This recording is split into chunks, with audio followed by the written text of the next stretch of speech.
to Bad Larry.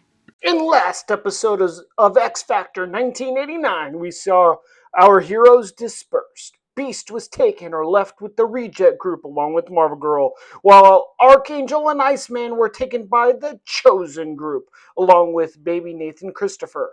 And Cyclops looked doomed to be squashed by a celestial being. What's up, everyone? Welcome back to the Bad Larry Kingdom. I'm your host, Bad Larry. Today we are reviewing X Factor number 44. I rated this cover a 73%. While I appreciate Paul Smith's attempt to create a lot of action, movement, it still comes off as quite stiff.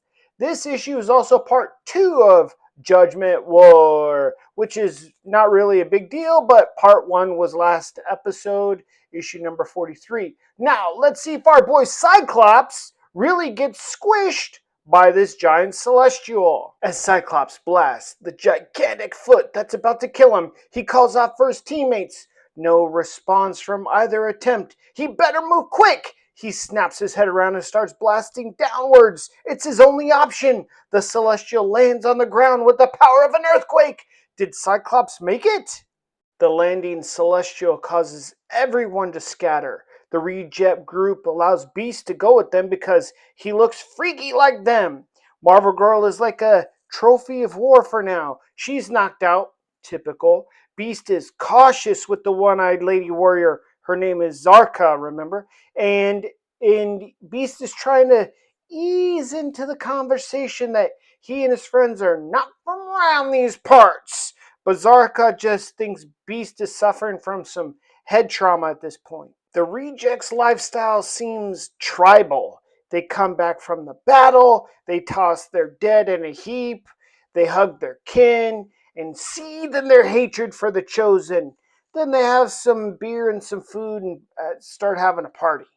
Now we head over to see what the Chosen group are up to. Lord Rask, the ginger-bearded fellow that has captured Archangel and pinned him up on the wall like a captured butterfly, they're looking to dissect him. They haven't seen anything like Archangel before. He's got blue skin like a Reject, but he's handsome like the Chosen. In all their faffing about, Archangel wakes up and easily breaks free of his plastic shackles. And he is pissed, and he attacks Lord Rask with his wing blades. Well, Lord Rask has got some powers too, though. He uses magnetic fields to create a force field, or he uses them as blasts. Archangel is taken out by Lord Rask fairly easily, might I say. The red-headed lady in the golden armor is Princess Sira, or Perfect Sira. She has some telepathic powers, underdeveloped though, and is a product of scientific bioengineering. And on this planet, she is considered perfect physically. So no one can touch her. And they are real big on that rule. No touching Perfect Sira. Lord Rask wants to marry her in their custom to increase his power politically. The physical attraction is irrelevant, as all the Chosen are test tube babies, like how they did in Demolition Man. The Chosen also roll around with little robots, like in Star Wars. Some robots are good, some are not so good. This robot with Perfect Sira, it's like her nanny, and it is good. Another robot whizzes by and Sira can see the doctors are examining Iceman. Lev, the curly blonde girl, which captured Iceman, and in their culture, Iceman is now Lev's specimen to fight in the arena, kind of like a gladiator show of sorts. Lev is basically girl Human Torch and has a big attitude as well. She is talking trash to Perfect Sira, saying she's not so perfect on the battlefield. Oh, everyone in the Chosen group is on the rumor mill. Did Archangel really touch Perfect Sira? Is it true? That is how much of a big deal this Perfect Sira is. No touching Sira. Okay? Iceman wakes up. He's like, what? Where am I? Who are you? Perfect Sira says, who are you? Where did you come from? Iceman is still too groggy. He can't get his words out. Nobody told Iceman the number one rule: no touching Perfect Sierra. And as he reaches out, the doctor slaps on a mind device, shutting Iceman down in his tracks. Because Iceman looks human, they all think he's a chosen who just got mind melted by one of the rejects' jammers. And the doctor slash scientist tells Lev that she's going to be responsible for Iceman's behavior and getting him caught back up to speed on what to do and what not to do. And finally, on page 14 of this darn issue, we get to see what happens with Cyclops. He was barely able to blast the ground deep enough to escape the Celestial in a divot he created. Barely. As he's crawling out, he hears an unfamiliar voice calling out in the distance. Oh, if you were wondering how our X Factor heroes here can understand these people, remember back in issue number 43, the AI ship created a translation device and equipped it into their suits. So there, easy peasy, translation. The green alien man asks Cyclops if he's a reject or a chosen, and Cyclops responds that he is neither. The green guy says he's the greatest telepath on the planet, and he thought it was strange he could not scan Cyclops' brain. Cyclops tries again to call out for his team, but green guy says, save it. Everybody's long gone. Let's get out of here. Remember when I said there were good robots and then there were some not so good robots? Well, here we have a nasty little pill-toting, manipulating ass robot. This gnarly little robot threatens to tell on Perfect Sierra for wrong think. That's right, 1984 up in this piece. And then Perfect Sierra threatens the robot to go get reprogrammed.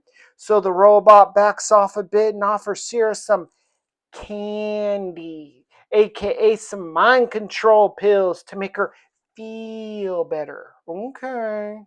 As Perfect Sierra goes for the candy, her trusty nanny robot friend comes over and knocks that shit out of her hand and tells the bad robot to go fuck off. This world is interesting. I believe what Louise Simonson is trying to tell us in this story is that there must be balance, or else the extremes take over, and that only leads to manipulation, violence, and war. A warrior named Father Son had found little baby Nathan Christopher, Cyclops' son, on the battlefield and has brought it to Perfect Sierra. Remember, on this world, all the chosen babies are lab grown. So the notion that this baby is randomly on the battlefield, well, someone's going to get in serious trouble for that from the scientists. This guy does not want to get in trouble, so he decides to just leave the baby with Perfect Sierra in exchange for some candy as much as he wants. The dude practically throws the baby into Perfect Sierra's arms, which he should have known is a major no-no. No touching Perfect Sierra, even if it's a baby. This page is very important. Perfect Sierra is eventually going to be ruler of the Chosen and has never felt the touch of another person, never felt the love of a hug. She is taken back at first by Nathan Christopher, and then she succumbs to what everyone succumbs to: snuggle a little baby in your arms. She has broken a major rule of her planet, but has gained so much through this touch. Maybe things should be different. Perfect Sierra uses her telepathic powers on Father Son, making him forget everything that just happened. Perfect Sierra's loyal robot says it'll keep quiet, but they gotta do something with this baby. They can't hand him over to the scientists. Perfect Sierra just knows this baby is different, special, so she hides him inside the now empty compartment of her robot. Sierra seems to think that she will be able to actually keep the baby and raise it herself. I doubt that's gonna happen. Back in the rejects camp, we see these rejects are just having a ball. Hours of partying and eating and drinking. A stark opposition of the lifestyle of the chosen people. We see Beast is freely walking around, but poor Marvel Girl is still unconscious and chained up. The one-eyed lady doesn't know what to think about Beast. She doesn't know if he is just jammed up or is telling the truth about being from another world. One of the giant celestials is still interrogating the X Factor AI ship. The celestial says nothing but gives off the I ain't buying it vibe. The AI ship has something else it is either unaware of or failing to tell the Celestial about its history and creation. There's obviously more to the story. The ship just isn't able to access that data apparently right now. Cyclops and the green-faced telepath head for far underground and encounter a third sect of people called the Beginnigans. These are the people who just want peace between everyone. So this bald, older, green alien telepath is like Professor X of this planet, just wanting peace between the humans and mutants. But on this planet, the chosen and the rejects. The green alien tells Cyclops there's a prophecy of saviors of their planet that come from the stars. Do they mean X Factor or the Celestials? He continues to tell Cyclops that both Chosen and Rejects believe the Celestials were the space gods prophesied and began worshiping them in order to get them to help them in their war. But the Celestials never intervened or helped either side ever. The elders tell that these Celestials are judges and have always deemed the people of the planet acceptable enough to not destroy them, I guess. But maybe this time this fifth judgment will not go the planet's way. What if the celestial judges the planet people not acceptable? What then? I guess it's utter destruction, which is what these begin again people are trying to avoid.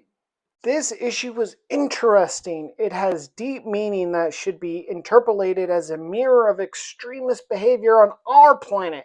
That balance must be achieved to have peace or at least tolerance of each other's existence. And it's a deep little mini series. I like it. Let me know what you think down in the comments below. Hit that like button, subscribe to the channel, and I'll see you real soon.